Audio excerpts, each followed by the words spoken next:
This presentation focuses on students with traumatic brain injuries, also called TBIs. Other health issues and complex health issues are also included. Individuals with mental or health disabilities such as these cover a wide range of diseases and disorders and can range from those with severe physical conditions such as not being able to remember past or new events or perhaps require medical attention from an unexpected emergency.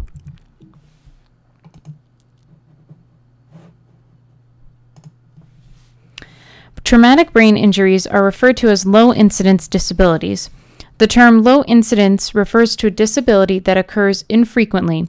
Specifically, low incidence disabilities are rare and do not exceed 1% of the school-aged population, whereas high incidence disabilities comprise about 10% of school-aged children. The first disability in this presentation discusses students with traumatic brain injuries, or TBIs. TBIs can be temporary or permanent injury to the brain resulting from an accident such as car accidents, playing contact sports, gunshot wounds, or even accidental falls. TBIs are not a result of birth trauma or other congenital or degenerative conditions. About 1.7 million people in the U.S. experience a TBI each year and is most commonly acquired during the teenage years. In 2009, roughly 248,418 children aged 19 or younger were treated in the U.S. for sports and recreation-related injuries that included a diagnosis of concussion or TBI. More than half, 55%, of TBIs among children from age 0 to 14 years were caused by falls. Unintentional blunt trauma was the second leading cause of TBI, accounting for 15%.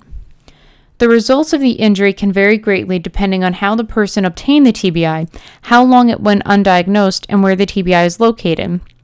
The effects of the injury are usually specific to the site of the injury, with secondary effects occurring in other areas as a result of complications.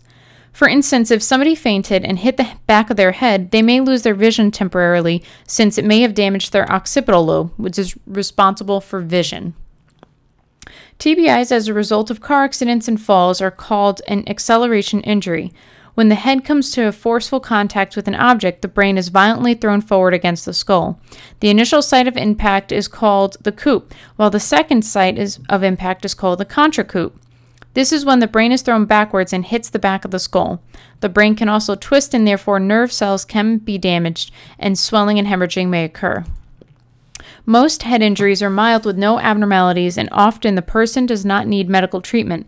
But even after mild TBI symptoms such as headache, fatigue, distractibility, memory problems, and perceptual motor slowing can persist for months, years, or permanently.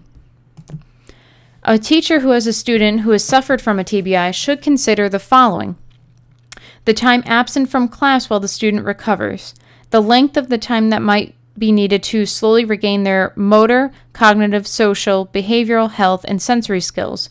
Those with more severe cognitive deficits may experience problems with sustaining attention, organization, planning, comprehension, and memory. The isolation that the students may experience as peer acceptance may decline due to the student having problems with impulse and aggressive behavior. And lastly, the various modifications and techniques that need to be used by teachers to address the many problems that can occur in a student with a TBI. Some strategies that a teacher who is a student with TBI could try are the following. To combat poor attention skills, try minimizing distractions, such as extra materials on their desk. To combat problems with memory, try providing a written schedule or itinerary of what assignments are due and when. Students may need additional time on assignments to compensate for slower cognitive function. The physical fatigue could mean that students need more rest breaks or perhaps have a friend carry their books. The student's impulse behavior can be improved upon by going over the rules for the social behavior each day or role-playing frustrating situations ahead of time. Other major health impairments are the second focus of this presentation.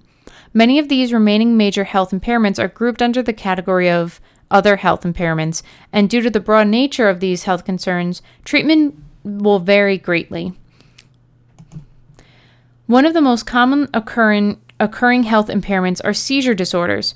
These are the result of sudden temporary changes in the normal functioning of the brain's electrical system due to excessive, uncontrollable electrical activity in the brain. They can be treated with medication and sometimes surgery or even electrical stimulation. However, treatments are not always effective. Seizures can be caused by high fever, ingestion of drugs, from metabolic disorders, or chemical imbalances. They can also be the result of prenatal or perinatal brain injury, head trauma, infections such as meningitis, congenital malformations, or other causes. A seizure disorder is known as epilepsy, and often the cause is unknown. There are many different types of seizures, which depend on where the abnormal electrical activity occurs. Signs of a seizure includes altered consciousness, motor activity irregularities, jerking movements of the extremities, tingling or numbness in the body, unexplained confusion, and possible the loss of control of urine or stool. The three most commonly encountered seizure disorders are absence or petit mal seizures, where the person may lose consciousness but won't fall, most commonly mistaken for daydreaming, as it can feel like a trance-like experience and occur most commonly in kids ages 4 through 9.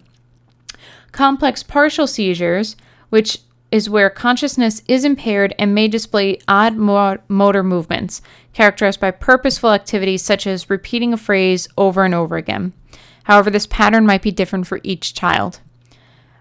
Tonic-clonic seizures, or grand mal seizures, are typically what people think of when they think about seizures.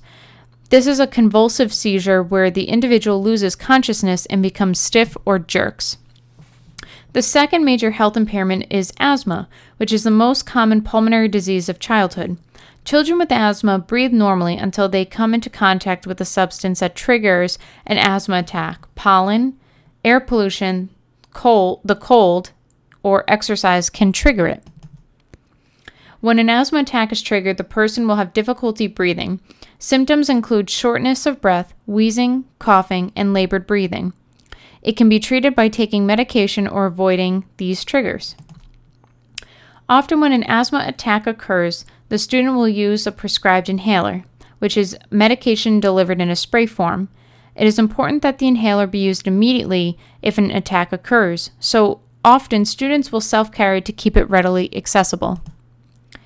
Teachers who have students with other or major health impairments should be aware of the following: the warning signs of a seizure and asthma attack, and be prepared as to what to expect. Often these are listed in the student's IEPs. The differences between the different types of seizures to know whether or not the student is experiencing one that is normal for them or not. Students' previous history with major health impairments and what has been helpful in the past, required, or even comforting previously. Potential asthma triggers so that you can minimize exposure. For instance, classroom pets might trigger asthma attacks often. The other students' safety should also be of concern. They could be worried or afraid if uninformed. Teachers who have students with other health impairments or major health impairments may want to consider these strategies. Talk to your student about the signs and symptoms to create a system so that when they are experiencing these signs of the disorder, they know what to do, what is about to happen, and you have time to call the nurse or paramedic. The system should be something that uses visuals or hand signals just in case a student cannot talk, so you know what they are trying to say and where the problem is occurring. Talk to the class to create a positive and accepting environment so that the other students are not afraid or worried, and so that embarrassment can be minimized. Although visually engaging lessons can be helpful for some, too much stimulation has the effect of potentially causing a seizure. Keeping a pillow and a blanket in the class to provide support during or after a seizure attack can also be helpful. Form LAI 574, Teaching the Exceptional Learner in Classroom. This was the question that I developed. Some of these diseases can leave the student feeling very alienated or lonely. So how might you help them feel more included in the class, or create a positive and welcoming classroom environment for them? And lastly, these are the references used for this presentation.